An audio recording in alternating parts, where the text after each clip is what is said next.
Shalom, puji Tuhan, kekasih Tuhan dimanapun berada. Saya percaya kekasih Tuhan selalu diberkati Tuhan. Hari ini kita akan belajar dari satu kebenaran firman Tuhan, yaitu kemuliaan di balik penderitaan. Sebelumnya mari sama-sama kita berdoa. Terima kasih Bapa di sorga, kami mau belajar firman Tuhan.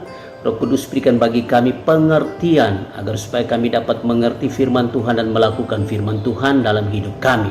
Di dalam nama Tuhan Yesus kami mau belajar firman Tuhan hari ini. Haleluya. Amin.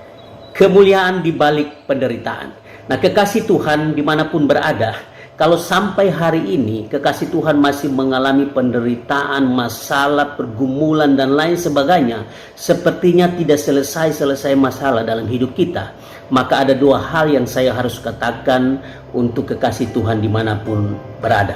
Yang pertama, yaitu penderitaan, masalah, pergumulan yang kita alami adalah bagian dari iman.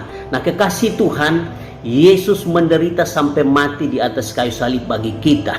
Para nabi, para rasul, dan orang-orang percaya yang ada di dalam Alkitab, yang tertulis dalam Alkitab, semuanya mengalami penderitaan oleh karena iman percaya mereka kepada Kristus. Nah, itulah teladan iman bagi kita. Jadi kekasih Tuhan, apapun yang kita alami dalam hidup kita adalah bagian dari iman kita kepada Yesus. Dunia akan membenci kita karena kita percaya kepada Tuhan Yesus. Itulah bagian dari iman kita kepada Yesus Kristus.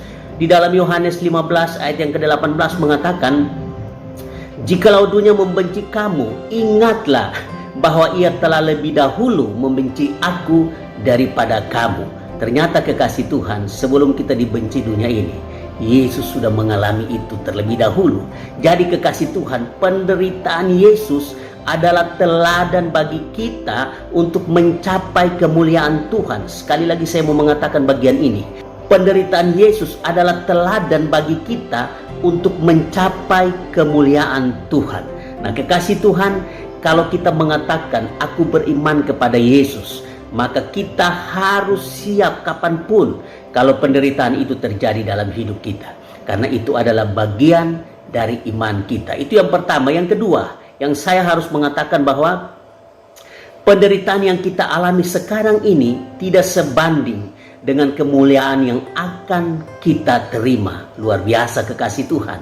Nah, di dalam Roma 8 ayat yang ke-18 mengatakan begini, "Sebab aku yakin bahwa penderitaan zaman sekarang ini tidak dapat dibandingkan dengan kemuliaan yang akan dinyatakan kepada kita." Nah, kekasih Tuhan, ayat ini sudah sangat jelas bahwa penderitaan yang kita alami sekarang ini ataupun yang akan datang tidak sebanding dengan kemuliaan yang akan kita terima dari Tuhan. Tidak sebanding kemuliaan yang akan kita terima dari Tuhan. Nah, kekasih Tuhan, oleh karena itu apapun yang terjadi dalam hidup kita, jalani itu dengan sabar, dengan ucapan syukur, karena kemuliaan Tuhan akan dinyatakan bagi kita. Nah, kekasih Tuhan, orang yang berpikir positif ketika menghadapi penderitaan, oleh karena kita beriman kepada Kristus, maka dia akan menerima kemuliaan dan upah dari Tuhan. Sekali lagi saya mau mengatakan,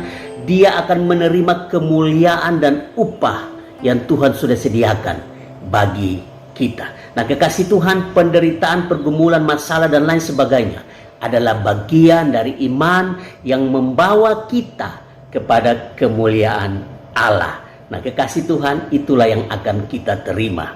Di balik penderitaan ada kemuliaan Allah bagi kita. Tuhan Yesus memberkati kita semua. Mari sama-sama kita berdoa. Terima kasih Bapa di sorga, kami sudah belajar firman Tuhan yang singkat ini. Kami percaya Tuhan, penderitaan yang kami alami saat ini, di balik semuanya itu ada kemuliaan yang Tuhan sudah sediakan bagi kami. Terima kasih Tuhan, sembuhkan kami yang sakit, kuatkan kami yang lemah, hiburkan kami yang susah. Kami terima berkat Tuhan hari ini. Di dalam nama Tuhan Yesus Kristus, kami berdoa dan mengucap syukur. Haleluya. Amin. Tuhan Yesus memberkati kita semua.